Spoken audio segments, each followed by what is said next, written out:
If you just now tuning in, hit the like, hit the subscribe, and hit the bell. GMS fam, the Green Room. Let's review this album.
Right now, let's get to it. GMS fam, the Green Room. Tonight was the night that Kendrick Lamar came out of retirement. Now, I wouldn't say retirement. I'll just say he was on a hiatus for a little bit. People thought he was retiring, but after a long hiatus, he posted on his PG Lang and also his regular account that he was going to be dropping his final album on TDE called Mr. Morale and the Big Steppers. And for that, everybody was anticipating Kendrick return as soon as Baby Keem dropped some shit. And he had those two cold ass features with his cousin Baby Keem. And everybody was like, damn, we waiting on new Kendrick. We need new Kendrick. All of a sudden, boom. We get hit with the message that he's coming out with some new shit. Then, after that, he hit us with The Heart Part 5, which exploded everywhere. Where he dropped that Sunday night. He dropped The Heart Part 5. And for people that don't know, whenever he drops those, that's the heart. It's never on the album. This is just something he drops before the album actually drops with the songs on there. And the way that The Heart Part 5 went, people felt like he was probably going to do another To Pimp a Butterfly, or, I even heard somebody come up with a rumor that Kendrick was about to drop a rock album, which was like, nigga, get the fuck out of here. But after dropping that and then dropping the cover Wednesday to his new album, let me just tell y'all, man, I literally just got done, and I mean like 5 minutes before I just went live, listening to the entire album, front to back, every single fucking song, volume 1, volume 2, all songs. What is it? 18 tracks in total? 18 tracks in total. First of all, let me just say this.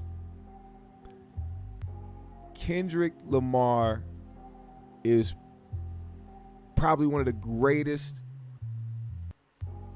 artists of our generation in all aspects, from being a lyricist, a writer, a composer, the way his albums are so cohesive and well put together. The way he puts together albums is like, it's unmatched.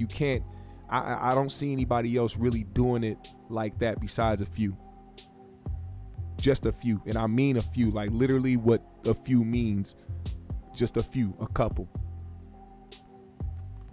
And I didn't know what to expect with this album after the Hard Part 5 drop, but I was waiting, man. As soon as 11 o'clock hit, I refreshed that title. That motherfucking album was up.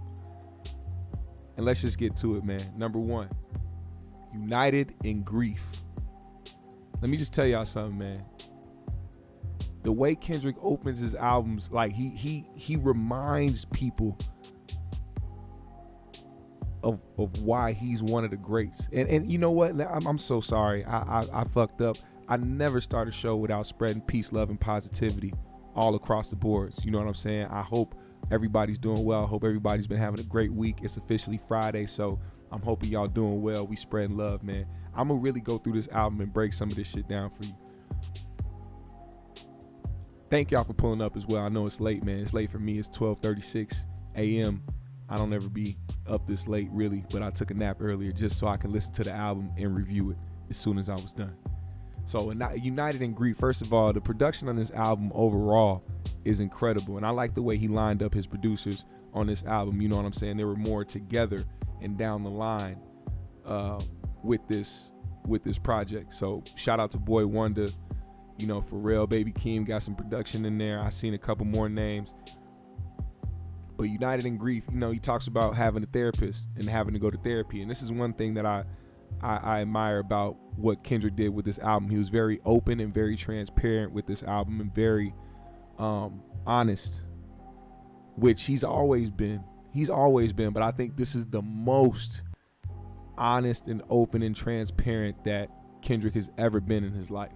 You know what I'm saying? And we'll talk about that in a minute. He talks about grieving different. He talks about a lot of shit in the opening of United in Grief. You know what I'm saying? And I feel like he wants to. I think he started out this album with the first song with trying to show you the human side of everything. Like I'm just like you. I'm going through it like you going through it. I think he wants to kill the idols. He wants to destroy people's outlook on these celebrities and these situations and trying so hard to escape from reality. He wants people to really, really remember that reality exists and that we go through shit and we have to be true with ourselves and be open with ourselves first before we do any of that shit. It is Friday the 13th, but I wish y'all all luck. In track number 2, N95, first of all, man, this was my favorite. I can say that right now, and it may change over the next couple days, but N95, it right now is my favorite song off the album. Not because my favorite song on the album production wise. That shit went stupid. He telling y'all to take off all that ego, take all that shit off. He's trying to, and he's not just speaking to the regular person too. He's talking to his peers as well. He's talking to the dudes that he's going to be up against in these festivals and these shows.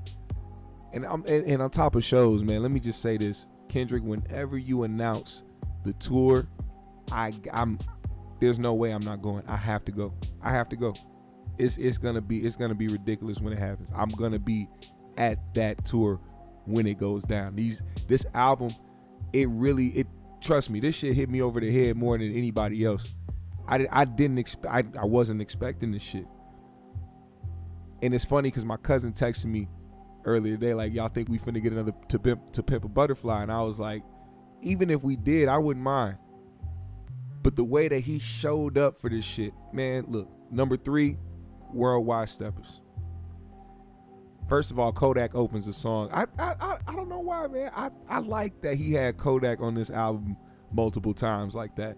And you know what? I'm confused, just like anybody else. Him and Kodak's relationship, I didn't know that they were friends like that. I didn't know they were that cool. I didn't know Kendrick wanted to have him a part of his album like that. But it went together, man. It went together. I can't explain it, but it went together. Kendrick knows what he's doing. He also revealed the name of his son, Enoch. That's the name of Kendrick's son. And he also once again, if you see the the cover art right here, he reveals he has 2 children. You know what I'm saying? Him and his wife there. You know, you see he got the little Ruger, I think that is, in his back pocket, and I iced out a real Jesus piece. This is what I call a real Jesus piece. An iced out thorn crown. Look at that. I shit you not.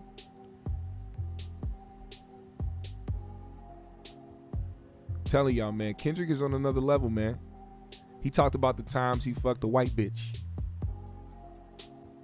He said, I don't know how to feel like the first time I fucked a white bitch. He said it felt like he was making his ancestors proud by destroying white poontang. He said he felt racist. And I was like, I was sitting there like, evil is good. It was a good track, man. That song is really dope, man. Y'all got to go listen to that. Number 4, Die Hard, featuring Blast and Amanda Reefer. If her last name is Reefer, what a cold ass last name. But it had that like real nice summer feel. Let me tell y'all too, man. Kendrick is here to take over the summer. Kendrick is definitely here to take over the entire summer. Like, the summer is his. I'm telling y'all right now, this album, he is showing and proving that he literally, he can go away for however long, come back and literally step on everybody's necks. He told y'all on Baby Keem's song that he was smoking on top 5s.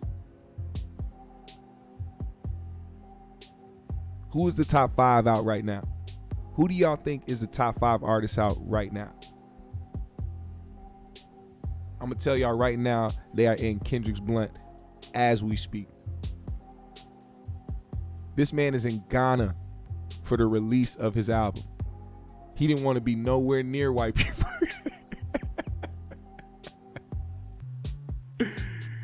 Yo, he really delivered. I cannot stress it, man. Right out the gate. Even number 5, man, Father Time featuring Sampha.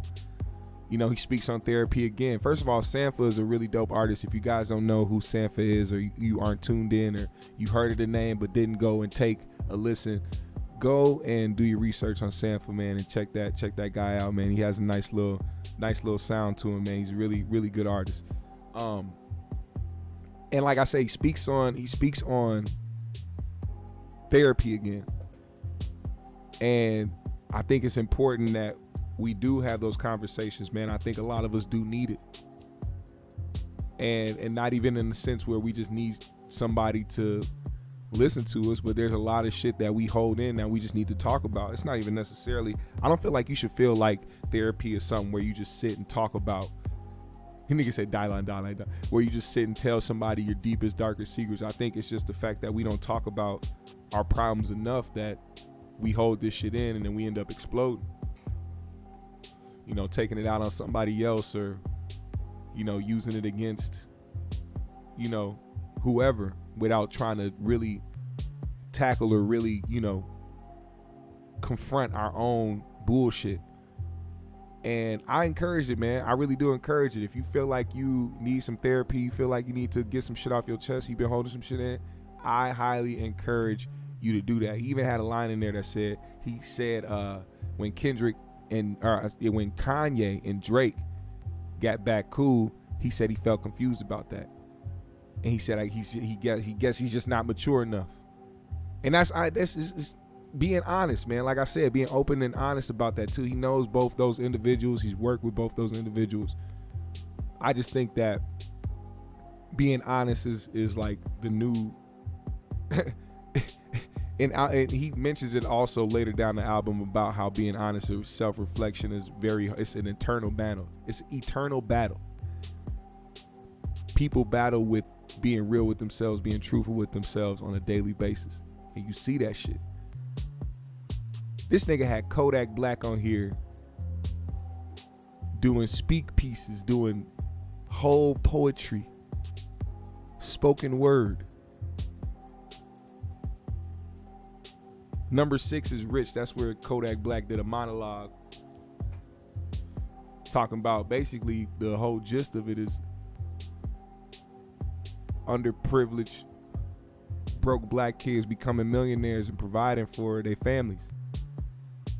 Then it goes into Rich Spirit. Once again, Kendrick coming for the summer.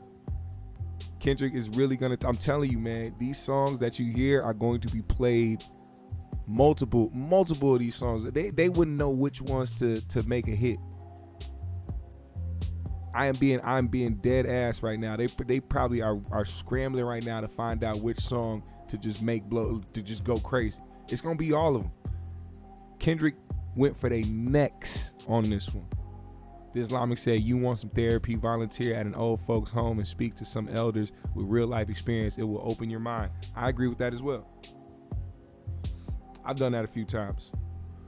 I had a friend whose stepdad worked at a old folks home, and we stopped by there frequently just to say hi to him and see some of the old folks there. And there was a lady named Edith who would always stop us in the hallway and talk to us about some shit. I remember she had a fly laying on her nose. She had no idea, just old, and she was so elderly, and she was just so into her conversation. She didn't even notice the fly that was just buzzing around her face and then landed on her nose.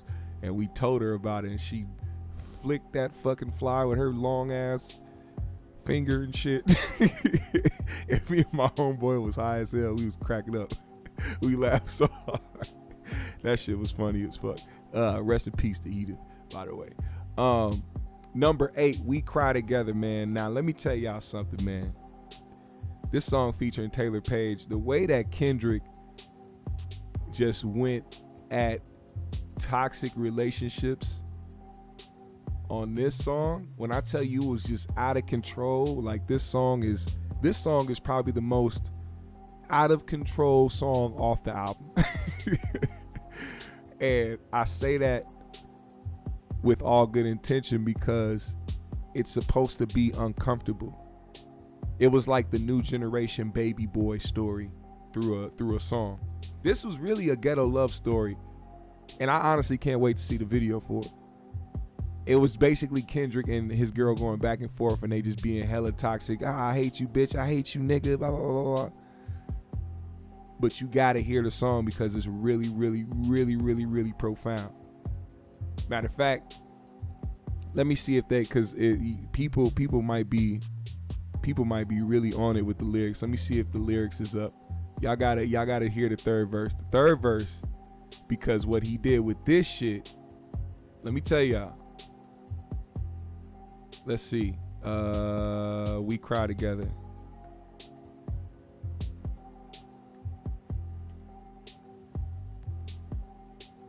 They ain't gonna have it up, man. There's no way somebody had it up this quick like the album just dropped. Damn, there's no way. Yeah, they ain't got it. They ain't got it up. But let me just tell y'all, that last verse, that third verse on We Cry Together, Kendrick just exposed the real on how a lot of women act out here and how they use a lot of this shit nowadays that some of these people use in these hashtags to try to justify a lot of the way that they act, when really, oh man, y'all gotta hear that third verse. I don't want to say too much. Y'all gotta hear that third verse. And of course, just like any other toxic relationship, it ended with them making up and fucking and all types of shit. But that third verse, her perspective and his perspective, man, look. And first of all, and Kendrick even talked about cancel culture, which I'm gonna get to soon. But ain't no way you gonna cancel Kendrick after this album. He let it be known. He let the real be known about some of a lot of shit that people be doing out here in the culture. Number 8, Purple Hearts featuring Summer Walker and Ghostface Killah. Now, let me give my flowers to Ghostface, man.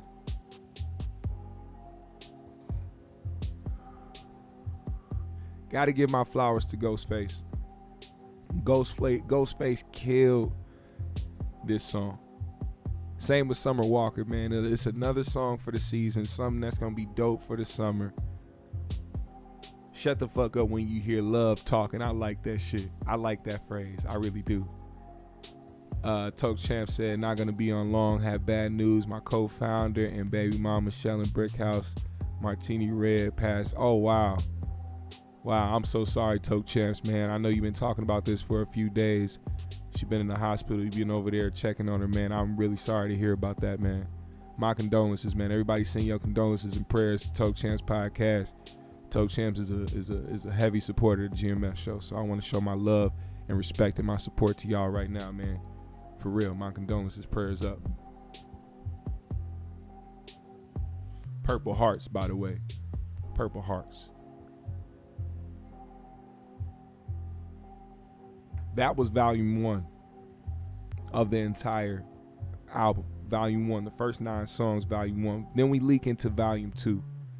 And the first song, once again, it's, you know what's crazy about this? Kendrick Lamar is so good at making music that he can have 2 intros in the same album and they both sound like they start the shit. Like volume 2 sounds like he just started the album over again, like Mr. Morale and the Big Steppers. Mr. Morale was volume 1, boom. The Big Steppers, boom. That's a whole nother side of shit. But it's still a whole entire matter of fact, I'm changing the name of this album myself. It's Mr. Morale and the Big Slappers. Cause all them bitches slap. What I got from the first one, Count Me Out, of volume 2, was that Kendrick has been doing a lot of self-reflecting. A lot of self-reflecting. Learning to love yourself is real. Growing is beautiful. We don't self-reflect enough as individuals because our lives are consumed with paying attention to other people's lives. How can you self-reflect? How can you sit back and try to think about the things that you go through and try to deal with your personal life when all you do is care about other people's shit all day, be on the internet all day, talking about what other people are doing wrong, trying to give your analysis on somebody else's life? You got to do self-reflection before you do any of that.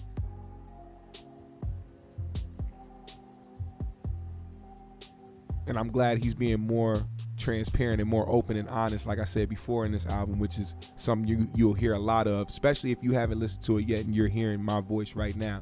Whether you're live on here, whether you see it later, and you don't know whether or not you want to listen to the album, I'm telling you right now, this is a must. The beat switch and Count Me Out is crazy. Kendrick speaks a lot of truth to power. And also something that I relate to a lot is the fact that I love when people count me out. A lot of people do count me out. People love to count me out. And I love it when they do, because it only pushes me harder. And that's a message that I speak to a lot of people as well. When you hear people doubt you, and when people try to get in your way, let that be motivation. Let that be fuel. Let that be fuel to your fire.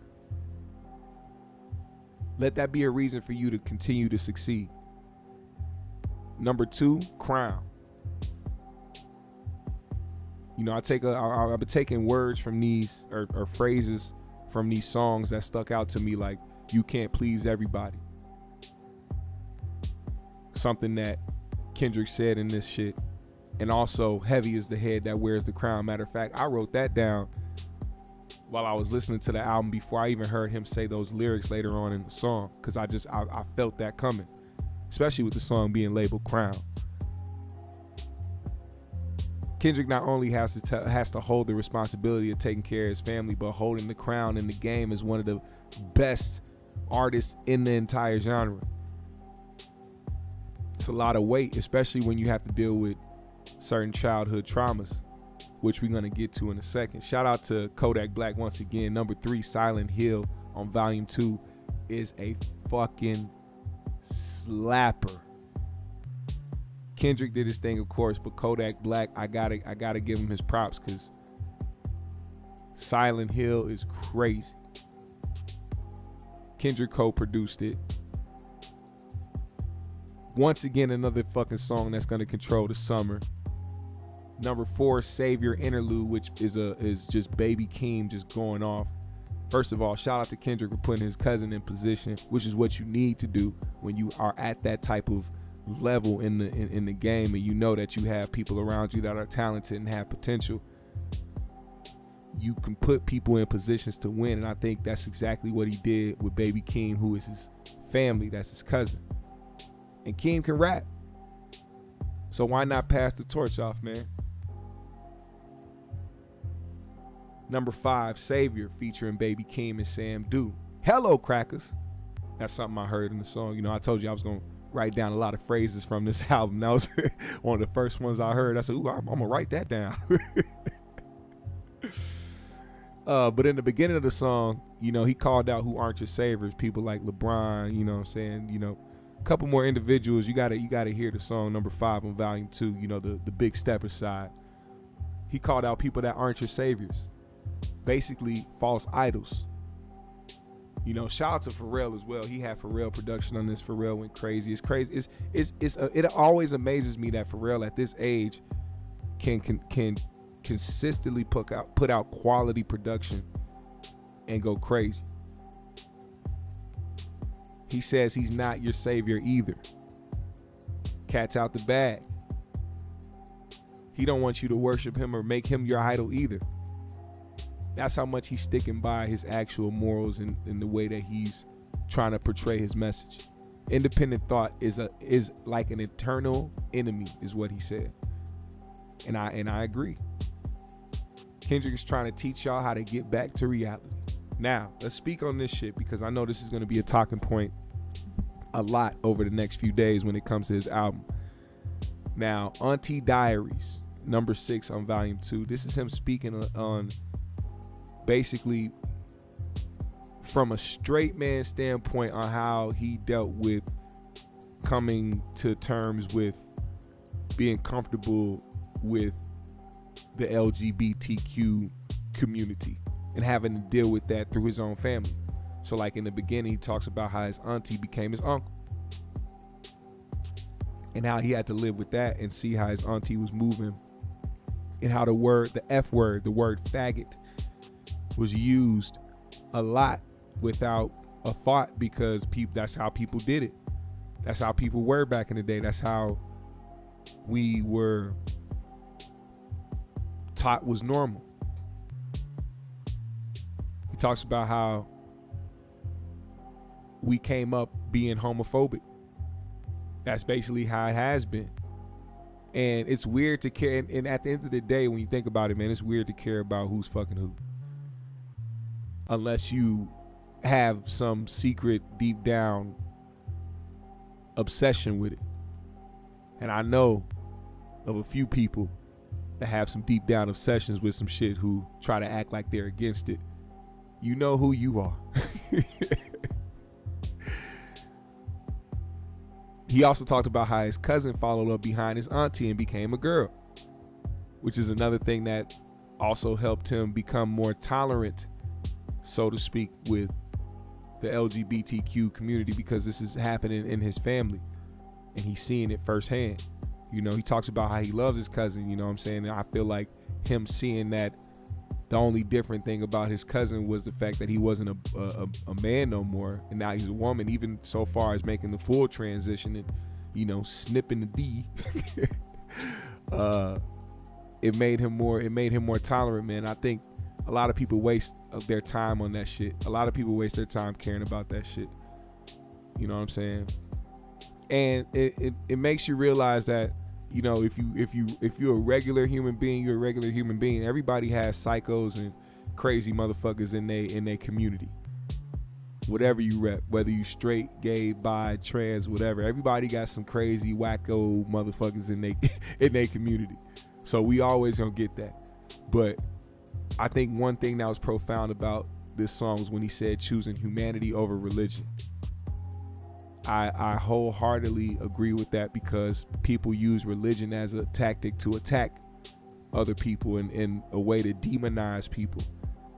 You know what I'm saying? They use it as a weapon. They don't use it to what it was supposedly intended to be used for. So saying those words, choosing humanity over religion, I wholeheartedly agree with that. Now, number 7, Mr. Morale featuring Tana Leone. Produced by Pharrell once again, Kendrick made it a point to have his production lined up. I like how he made his producers go back to back on each song and not like spreading them out all through the album. Like the people that produced on that shit, like Boy Wonder, he had 3 joints back to back. Pharrell, he had 3 joints back to back. It really made sense. Pharrell is a fucking legend, and Pharrell deserves his flowers from forever. Pharrell is one of my favorite producers, favorite just creatives of all time. You know what I'm saying? I came up on a lot of Pharrell in that generation, you know what I'm saying? And him really taking over on a lot of people's music, man, and really like creating a sound that really changed the generation of, you know, the next up and coming artists and producers out here in the game. You know what I'm saying? Now, Mother I Sober, holy shit, featuring Beth Gibbons. Mother I Sober. He talked about childhood traumas in this. And he talked about an instance where his family felt like he was touched at one point, and he was telling them that he wasn't, and they weren't believing him, and he wasn't getting why they weren't believing the fact that he wasn't touched, but they kept saying he was. He kept telling them, no, that never happened to me, but they kept believing that it did. He didn't understand that. And, you know, he talks about different things that was going on in his life, different things that happened with his mom, and, you know, he felt like he was, you know, feeling guilt for the things that was happening in his family. And, you know, this is why I say he was the most open and transparent on this album, especially this song specifically. This song specifically, I think, is one of Kendrick's most profound, deepest, and personal songs that he's ever put out. You know, his mom went through traumas that he didn't understand at first, you know what I'm saying, which is why she had the approach that she did with certain instances in his life, you know what I'm saying, not believing that he wasn't, you know, touched as a kid or touched at some point in his life, because she went through it. You know, he talks about addiction, his addictions. He talks about traumas in black families that, you know, we don't talk about. We don't necessarily tackle these subjects in black homes. You know what I'm saying? We don't necessarily do that. And I think it's important that we speak on it, especially, you know, and if you have a responsibility or feel like you have a responsibility to your people or the public, it's important that you spread the right message. And it's funny because, you know, with the situation happening with, you know, Young Thug and everybody in his conglomerate, you see why the message in the music is important. You really see why the message in the music is important, because one way you can put out a message in one way and talk about certain shit and it'll end you where they at, or you could try to help change the minds and try to help people improve their lives, like Kendrick is doing in certain aspects of this album. He talks about seeing the pain in other people, especially other rappers, his peers, you know, certain things that they need to confront within themselves. You know what I'm saying? I think he made this song to help free people from their traumas. And I gotta say, this is the best song he's ever made, just off of that aspect alone. You know what I'm saying? And he also put his kid at the end, which I think was very, very touching, very, very nice. Very nice touch, Kendrick. And last but not least, number 9 on Volume 2, Mirror, which speaks for itself. You know, the only phrase I can take away from that song is, I choose me, I'm sorry. And he's right. He's right, man. We need to get back to reality. We need to get back to self-reflecting. We need to get back to not putting our focus in the wrong things. If you need somebody to talk to, go get a therapist or go get you a best friend or somebody. Go confide in somebody. If you're having trouble facing the reality, work on that shit. It's not going to take today, tomorrow, week, month, year. It may take some time, but as long as you work on it, you'll get there. And I want to send a huge special shout out to Kendrick for dropping this album, man, and not pulling a Kanye on us and telling us, hey, man, sorry, I was going to release the album, but there was a bee in the studio and I can't I can't finish the album. There was a bee in the studio. We don't need that bullshit. Kendrick Lamar showed up and he delivered, man. Mr. Morale and the Big Steppers is a certified motherfucking slapper. And Kendrick is literally one of the best artists of our time. Point blank, period. And with that said, GMS fam, we out.